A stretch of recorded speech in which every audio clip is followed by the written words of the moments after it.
Kasi kagabi pa gigil na ako, sabi ko kakatapos ko lang mag-live, magla-live na naman ako. Oh, kakatapos ko lang mag-live, eto nakita natin yung mga DDS vloggers. Kasama na yung mga attorney.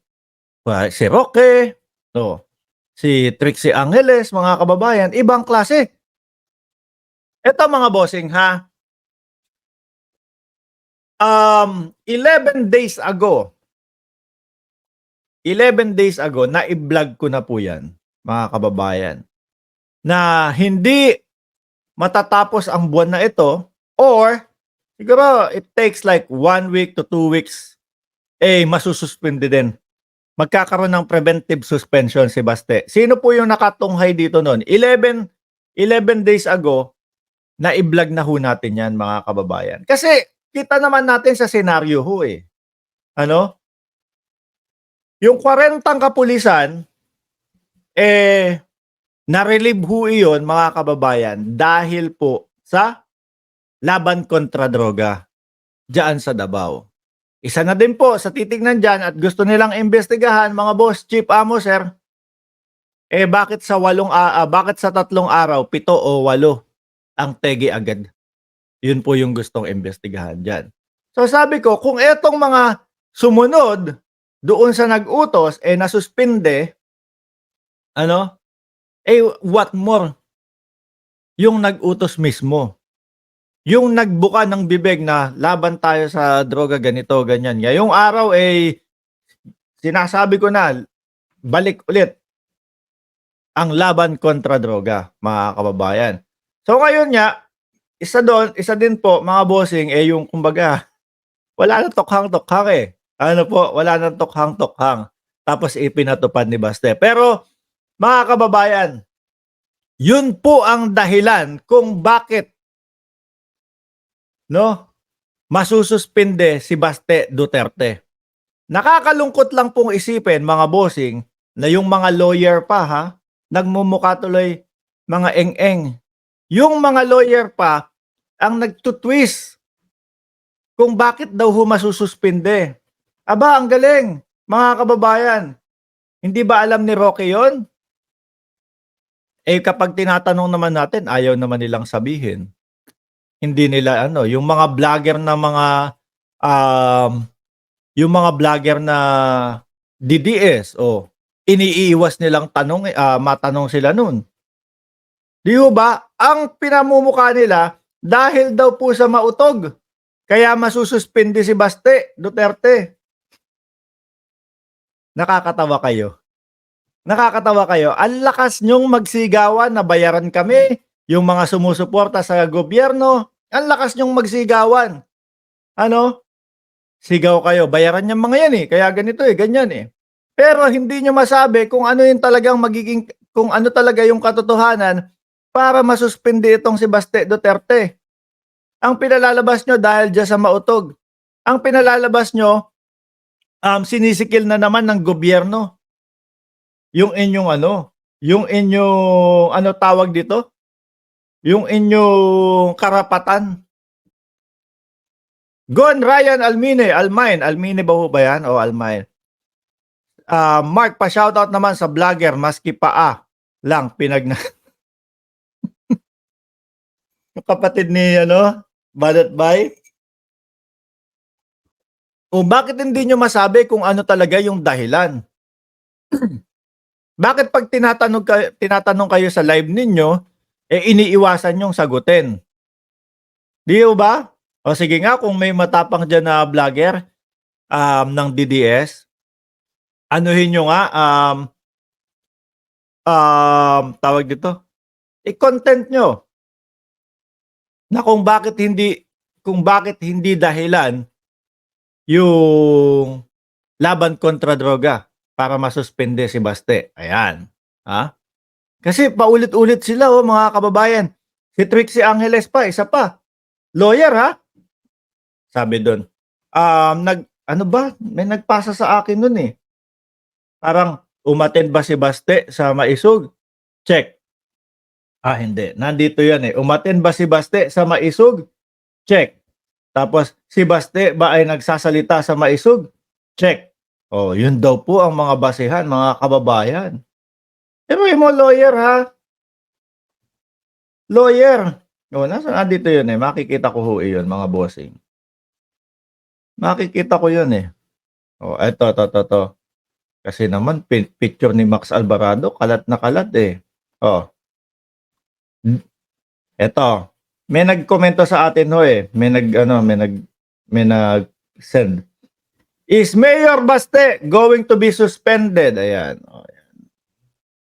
Sandali, ayan. Ayaw lumabas. Yeah, basta yan, kay Trixie Angeles yan, ha? Ganyan yata, Is Mayor Baste going to be suspended? Gamitin ang checklist. Did he attend the rally? Check. Did he allow an anti-admin rally? Check. Did he speak at a rally? Check. In his last name, is Duterte? Check. So yes, possible. Lawyer. At katulad ng ibang mga local officials na sinuspinde rin malamang kay Mayor Pogi. Sabi sa inyo Sabi sa inyo, baka ito magalit din sa atin Kay Mayor Pogi, Baste, preventive suspension. Siguraduhin lang nila na may due process. Ibang klase. Lawyer ho yan, mga kababayan, ha? Ito naman yung katanungan ng isang natin. Taga-sunod natin. Si Baste, did he order a war on drugs in his city within an hour? 7 alleged suspect are deado. No, check. Di ba? Ano pa? Did he tell PBBM to resign from the presidency so that his sister Inday Sara Duterte pro-China could become president to protect their father FPRRD from the ICC and their family and friends like Pastor Kibuloy? Personal interest? Question mark? Check. Yun yung mas mabibigat no? Did he recently post a short video reel in his IG story of a huge black pig eating and tag the current speaker Martin Romualdez? Check. Ano pa ba? Di ho ba, mga kababayan? So ngayon, sino talaga ang bayaran? Tayo po ay nagtatanong lang. At maibabalita naman ho talaga ito, mga kababayan. Kung ano talaga yung dahilan. Ano? Kung ano talaga yung dahilan ng suspension o kung sakali na matuloy na yung suspension ni Baste. Simpleng-simple ho mga bossing, kaya naaalarma ho yan. Kung makikita nyo ang senaryo, mga kababayan, nung sa laban kontra droga, yung pagsususpende sa mga pulis, tapos yung 7 o 8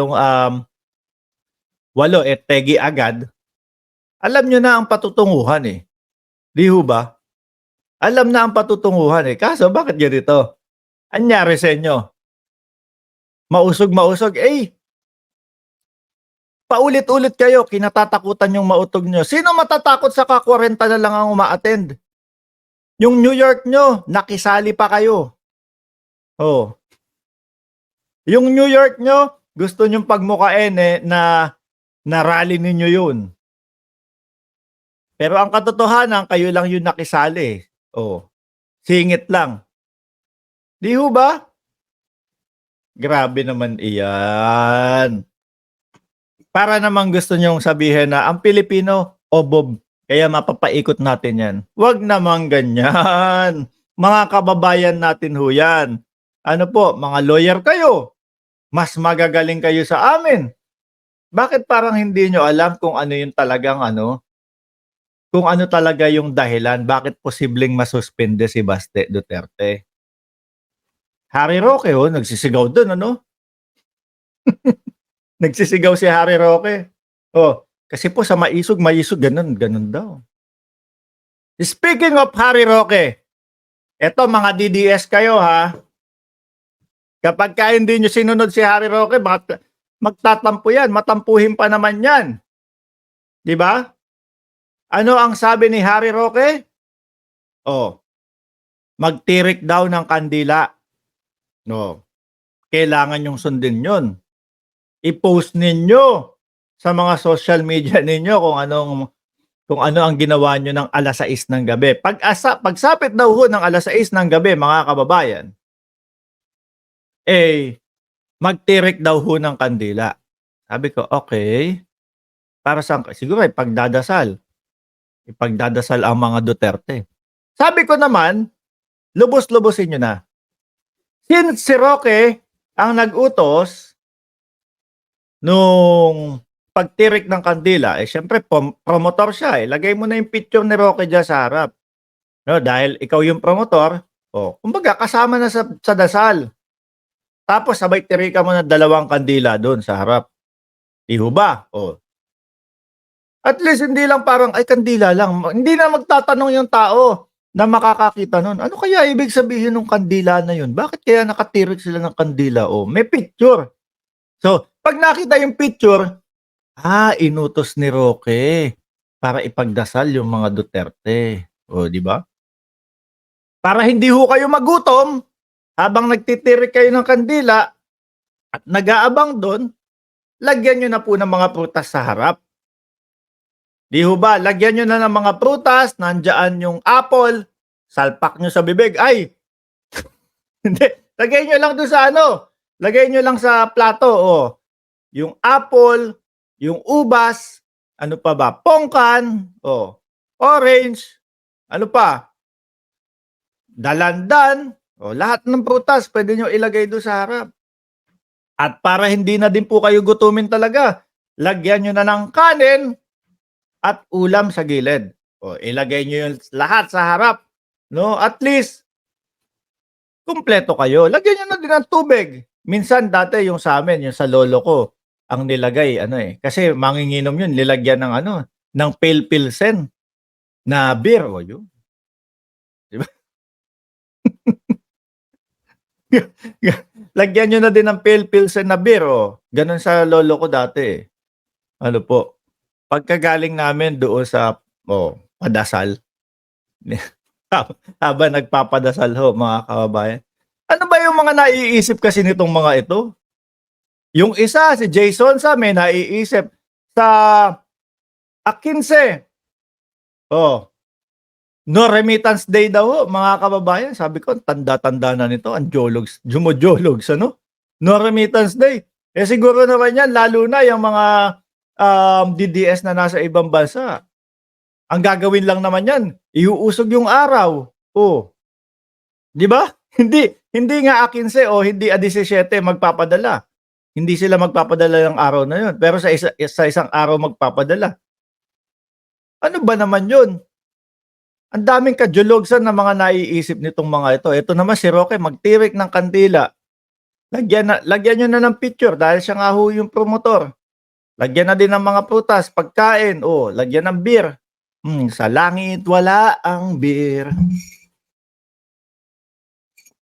Alam nyo, kung ano-ano na lang ang inaiisip ninyo.